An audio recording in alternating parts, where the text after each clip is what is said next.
So we got a room full of people who are potentially voters for Trump, Warren, and Sanders, all to celebrate a guy who looks like a taller, older version of Pete Buttigieg with about as much military experience.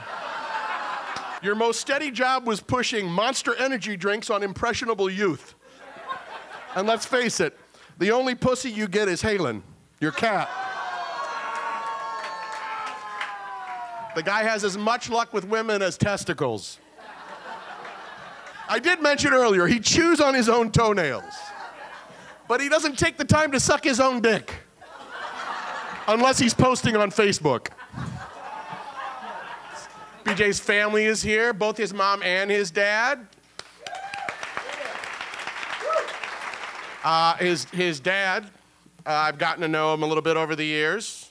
With that many pricks in your family, you do not have a family tree, you have a cactus. Your mom is here tonight. I just had a chance to give her a hug. That was fantastic. Remember the example that she has set for you. Remember, no matter what you do, no matter what you achieve, you will never be half the man that she is. BJ is an example of the ultimate white man. His nickname was Honkey. Why is he called Honkey? He says it's a long story. I tell him, no, it's not. He's so white, he started his own alternative news blog. You've heard of HuffPo? His is Wipey-Po. If you've heard him beatbox, then you have a good idea of how Mike Pence sounds when he's spitting out grape seeds. I'm kidding. I'm kidding. Mike Pence doesn't spit, he swallows.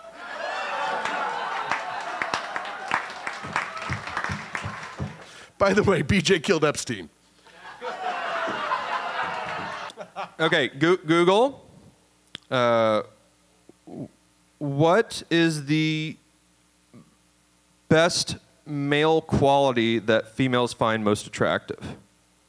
The male quality that females are attracted to the most is humor. Okay. Most any man can be funny. That is, of course, provided you are not BJ Lange. Anyone that names themselves Honkey has successfully deleted all humor from their entire existence. He fucking drove a falling apart beat up jalopy Ford Escort with a giant American flag and named it the Honkey Mobile for God's sakes. If that wasn't cringe enough.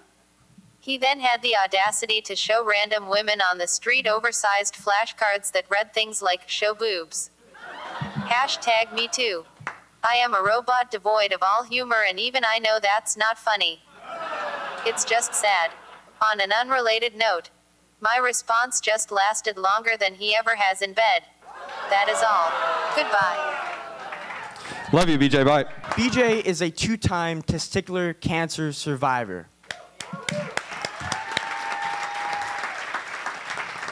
You know, I think you're the only guy I know that gets more claps for your 2 nuts than if you were to add up every single improv show you've ever done. Congratulations, nuthead. No, BJ is very accomplished as an actor, comedian, host, vet, motorcyclist even. BJ does everything. But the thing I want to congratulate you the most, BJ, is that I think you're equally shitty at everything you do. BJ Lange is very established in his career. He's been working worldwide, teaching all walks of life, students, vets. He's performed and taught at some of the top improv clubs, Second City Hollywood, the Groundlings. The list doesn't go on. It's been an honor to roast you, BJ. I know I've been rambling on. Thank you for being such a good sport. This roast is actually longer than your short film, by the way. All right, I'm done.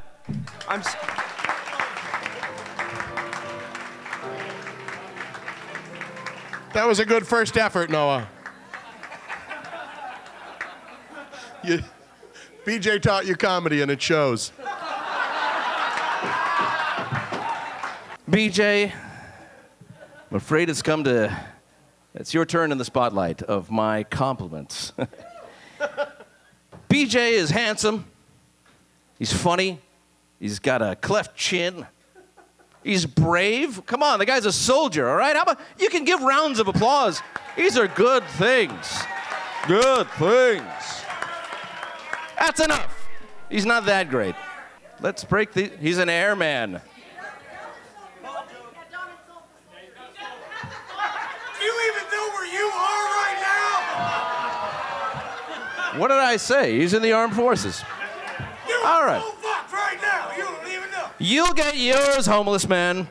And there's nothing wrong with being homeless. That's all right. You get to see the night sky. You really see the constellations. All right, we got a great-looking crowd here tonight. We got all different branches in the military, I hope. Who we got out here? We got Army? Army? Who? Army. Army stands for ain't ready to be a Marine yet. Where the Marines at? Where the Marines at? Yeah.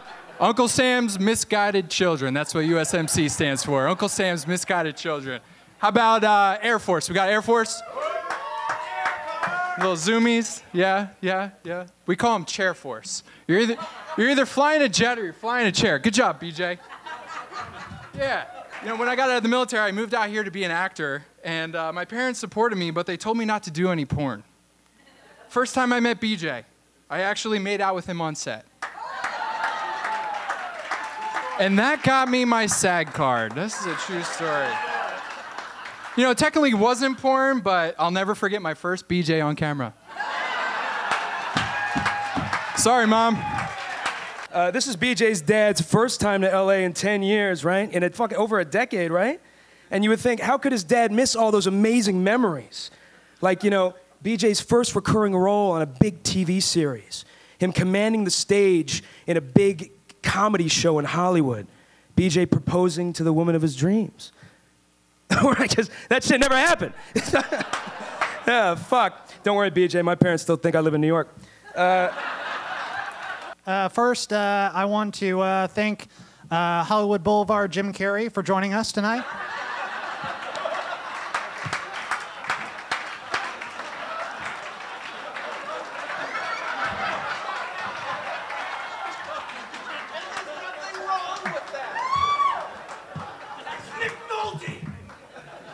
Sure it is, pal.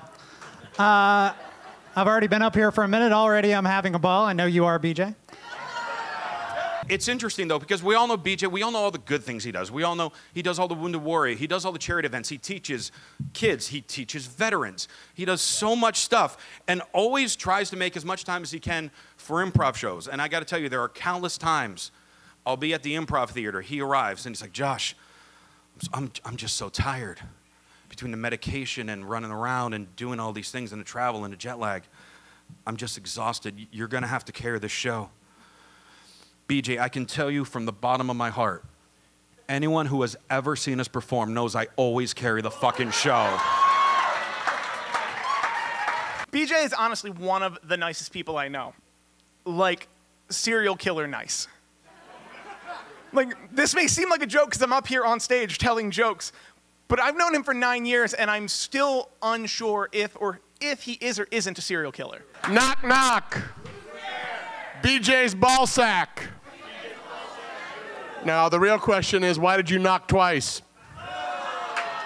What do BJ and President Trump have in common? Neither of them have the balls to serve. But driving BJ around is an interesting experience. It's like driving around Doug, you know, the dog from Up. And we're just driving, he'll be like, squirrel! But instead of squirrel, it's some restaurant where he knows the bartender from something. So we'll have to pull over and talk to him for 15 minutes, and then we keep going, and he sees a Ralph's where he knows a clerk he used to work with, so we'll pull over and talk to them for 15 minutes. And then we see a homeless encampment where some of his Iowa West buddies are, and Now, we've got a different group of people here Bill made reference to. I don't know if there's any Trump supporters here, but I am from Missouri, so of course I know Trump voters, and I have Trump voters in my family and among my friends, and you know, I'm still talking to them, just, you know, slower and with smaller words. I didn't get the opportunity to serve as long as I wanted to. Obviously, having cancer wasn't part of my plan. I wasn't like, fuck yeah, I'm gonna join and get cancer. That sounds awesome. But then I heard about benefits. I was like, maybe this is a good idea.